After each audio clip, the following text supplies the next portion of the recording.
What's up? I'm Ronnie from the Red Jumpsuit Apparatus, and you're listening to the Brutally Delicious podcast. Hey, Chris, we're on the phone with Ron from the Red Jumpsuit Apparatus.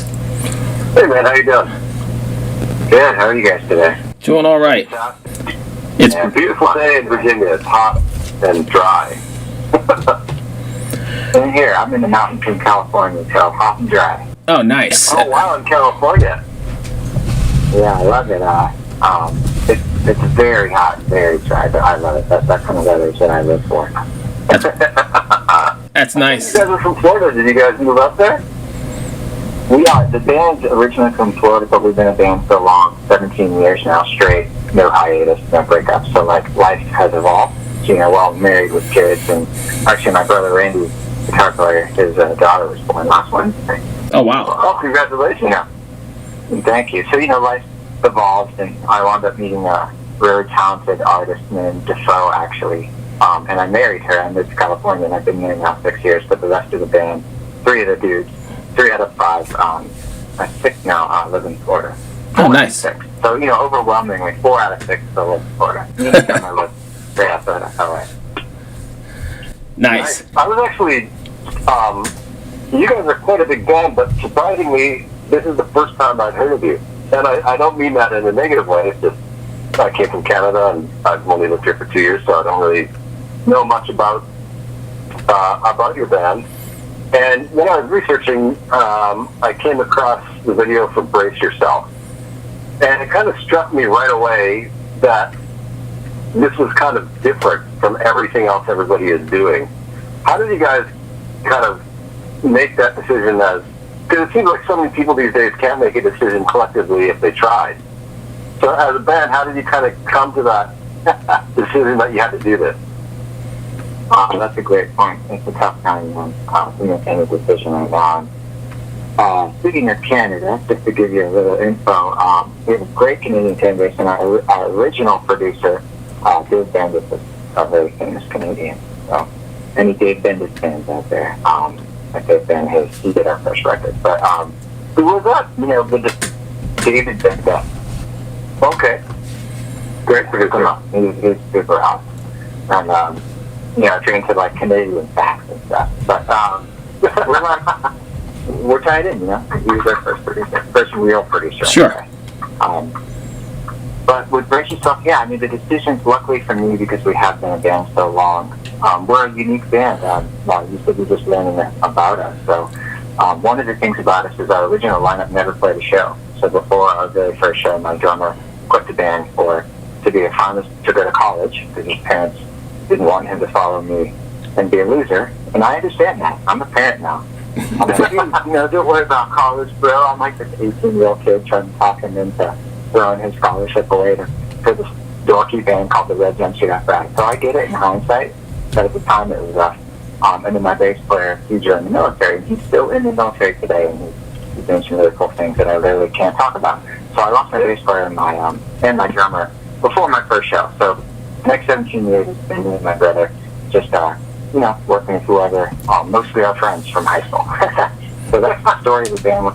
When it comes to decision making, luckily because of that, it's just always kind of been me. So that's easy. That makes things easy. But, you know, I have my brother to run things by. There's somebody who actually cares about me instead of just the profiteering music industry, which can be a little driving. So I have somebody close to me that's grounded. And I pretty much do all that. I just really, I run everything by the guys if I have any kind of like weird feelings. But generally, I go with the flow, man. I've been doing this a while, so I trust my instincts and just go with it. Nice. That's awesome.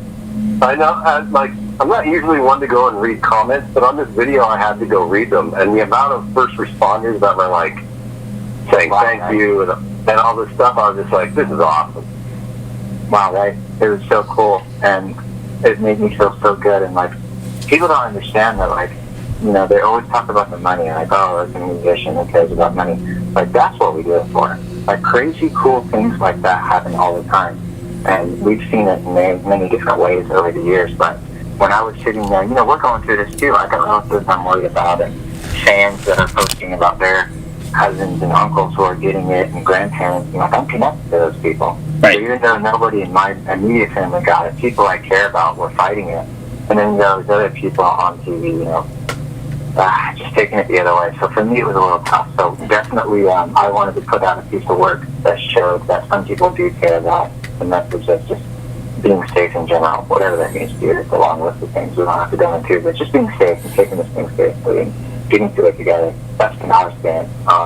And the first responders just loved it. And they needed something, and nobody was really addressing, the fight they were going through at the time. Luckily, since then, remember, we launched this thing early when it was super risky in March. We had no idea how it was going to be received. Luckily, the first responders, before anybody, just grabbed onto it, man, and they shared their stories. That's not from us. And all different people around the world jumped on those comments and started encouraging them, and it was really special, man. I'm glad we got to see that. Yeah, no, it really blew me away. For me, when this all started, I was like, man, this is crazy. And living in the U.S. and only being here for 2 years and watching what's going on back in Canada with it and how it's being handled compared to here, I just didn't really know what to make of a lot of stuff until 2 of my wife's employees were hospitalized with it for 3 weeks on oxygen. And that's when it hit home, and I was like, this is terrible, It is, man, and it's unfortunately it has to hit home, and that's why I said me being an artist and tied into our bands, I was seeing some of them in real time struggling with it right away. Some really brutal stories. So we definitely just, even from the beginning, if you want to go back 17 years with Face Down, we tried to do good with that music. We always have. So it's just something. Right. The one thing we've been consistent with for 17 years and Brace Yourself is just the next step in that evolution. So, but what can you say? Like, the real reason why you do put music out is to try to, affect people. You want to, usually negatively or positively, and we tend to go for the positive. And I'm not going to say we've never written a burning song. We got a couple burning songs out there that, the people who we weren't happy with, but majority is that kind of like message of like, let's get through it. And, that must be interesting to you, living here only 2 years. I can imagine you would be a good reference for, man. If I knew you were somebody like, hey, what is this being like to you? Because you just got here, Yeah, well, like, for instance, in Canada, they had 350 cases yesterday around there, and 11 deaths. So even if you times it by 10, it's not even close to what's going on down here. Right. It's just crazy. Well, it is what it is, and all these numbers and stuff will be there forever, and we'll be able to reflect. And so I guess that's what we can really hope on. Is, Right. Is learning from this. Let's learn from it. There's already been a lot of mistakes, and although some people won't take responsibility for it, that's not a surprise. Not really. Oh, no. So let's just try to learn from it. The rest of us, the smart ones, the people who know how to speak to each other in code almost, if you feel me, we'll learn from it and we'll move on, I think the biggest thing that's going to come out of this is the most massive technological revolution that we'll ever see. Like, Oh, yeah. the amount of technology that's been created just in a short amount of time, right now, I can't even imagine how it's going to change the way we educate ourselves, the way we communicate. Like, things are just going to go at warp speed, really. I think that's all. And it's happening to defense ministry, and it definitely seems to feel like we're on the cusp of one of those. And I'm sure, again, those usually good things, as long as we're careful. I agree.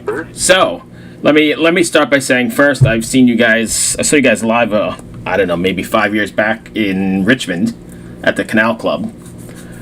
So I'm not new. I'm not new to you guys. I've known you for quite a while. Congratulations on the 1 billion stream, which we'll get to in a second. But what I really want to tell you is my real job outside of the glamorous multi-million-dollar podcasting industry is I'm actually in law enforcement, and that song definitely hit home. That's awesome, man. So I'm happy to hear that. yeah, so I mean I had heard about it before, and I've listened to it, and it definitely being someone who's totally on the front lines, I completely appreciate what you guys did there. Absolutely, man. Thanks for your service. I try to tell everybody I am into, and we're very, very good on that side of our career too. So it's just, Nice to hear that, and I appreciate everything you guys are going through. And, you know, it's not even just us, though. That's what I try to remind everybody. It's so easy just to focus on the U.S. Everybody's going through it. Everybody. Right. I've seen lots of really, really crazy stuff, and even though we're having some struggles, like, we're getting through it, you know, we are. And like you said, we were talking about the technology shift. Even, you know, the process talks about vaccines coming and stuff. And, you know, all of that's a little bit scary, but also a little bit promising. It's weird. It's like a bunch of sugar with salt. Yeah. So getting back to the billion stream, I mean, that's quite an accomplishment. I don't think there's very many people that can add that to their resume. Congratulations. How did that feel to do that? Thank you. I think we just stayed alive longer. I feel old. But old is good in rock. Yeah. If you can live to be an old rocker, that means you did it right. Did you ever imagine you'd still be doing this 17 or 18 years ago whenever you started? I didn't then, but it seems very comfortable now. You know, like, at 17 years of doing anything, you get pretty, you know, this is the first time ever in the whole entire amount of time that we have been off the road this long. So it's definitely something that I enjoy. All the musicians that have toured and have fan bases, we have a fan base, you know, so when we go out and play our music, we connect, and the same people I'm talking about, share their stories online, and you didn't realize. So, you know, of course we miss that interaction with our fans, without a doubt, live, but that's one point time to look for the future. The live streams I've been doing, and they've been going great. People have been logging on, they've been watching, they've been commenting, they've been having fun, making new class. So what we can do is just try and stay positive. Right. The billion streams, though, to be honest with you, just makes me feel old. And 17 years ago, she told me I'd still be doing this, and just be surprised that I literally would have said, I'm still alive in 17 years? Right. Chris? It's so funny how we can feel so invincible when we're young, and then the older we get, Oh, man. we kind of realize, oh man, I'm not that invincible. I sure did. I am full-blown guilty of that. From 22 to about 31, I was 10 foot tall and bulletproof. Not so much anymore. Right. Yeah. So what's the writing process like for you guys? You say you kind of control most of the writing and do all that stuff. Are you writing the songs like at home on your computer and then sending them to people? Like how are you dealing with all of that? Well, you know, again, I always go back to this just because it's relevant. 17 years is a long time, so it's evolved. But in that chunk of time, I have done the majority of the writing. But this EP, why we're so excited about it, Brace Yourself, which is just being this huge so well, which is huge to us. You know, when you put new music out, you want people to like it. That's the ultimate goal. All that music on the new EP is actually written by our two youngest members. Everybody in the band has been in the band a long time now, and they've been in and out of the band. So it's pretty cool. The lineup has been pretty solid for a really long time now. But the interesting thing is the two youngest guys, Josh Burke and John Espy, age-wise, I let them write all of the music, and I've never done that before. So in our entire discography, this is the only time where the actual, you know, the guitar and the drums and like the escape behind the song, the rock song, is written by our two youngest members, and they got on like a roll, and they started, you know, recording some stuff on their own, because I've always encouraged that. And John, our drummer, he mixed it. So the EP is produced by me, the singer, it's mixed by the drummer, and it's written by the two youngest members. And when we tracked it on the tour bus late last year, other than one song, because I wanted to do one in quarantine, called Please Unfriend Me. That one we actually did write. I wrote and recorded in the studio in here in San Bernardino. We emailed tracks. The other guys did it in Florida, and we did it all in our house. So there's one just because I thought it would be cool to remember the time in quarantine. But that's how we did the whole EP. So it's super interesting and different for us. Usually, you know, we just pay a bunch of money to a big time producer. We go make a record. You film some stuff when you're in there. You post about it. That's a very usual process. So this has been completely different from the beginning all the way until now. And the good news is people like it. They're digging it. That's great. Yeah, technology is amazing. I will never forget when I transferred from working on 2-inch tapes to working in Pro Tools. It was just such a, this seems funny to say, but like when somebody showed me copy and paste, I just couldn't even believe it. You know? No, I tell you, man, to be a producer in this day and age is the best time. I remember You know, I'm older than people think. Some people think I look young, but I'm actually older than they think. And I remember when Virtual came out. And I remember we were one of the guinea pigs when all the engineers were first testing it out and it crashed all the time. And now it's great. Now it's fantastic. All the dolls now are just supreme. So we encourage, like I said, inward promotion, if you will. So I was able to use all the stuff that they did, man. These guys are young and hungry, and they wrote some really cool music. So I would say it's brought a fresh new sound into the band, but with me holding it down with that old school jumpsuit vocal. Nice. I don't have anything else, Bruce, do you? Yeah, just one more. So I imagine after being in it this long, I know we're not in live shows now, but previous to this, your live shows must be like multi-generational, right? You've got family bringing their kids to shows now? Oh yeah, it's wild, man. You know, especially at the festivals. We try to do a lot of family friendly festivals, not just the super kind of beer rock fest, you know, whole rock station show, right, which would still be but those are a little bit more geared to like an aggressive kind of rock show. But we like to also do the family ones because it's so fun.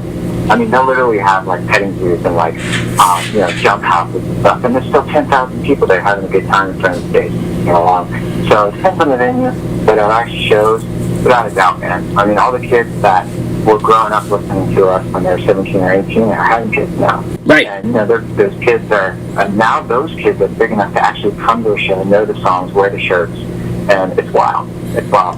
And we have kids on top of that. So it's definitely become more of like this different experience.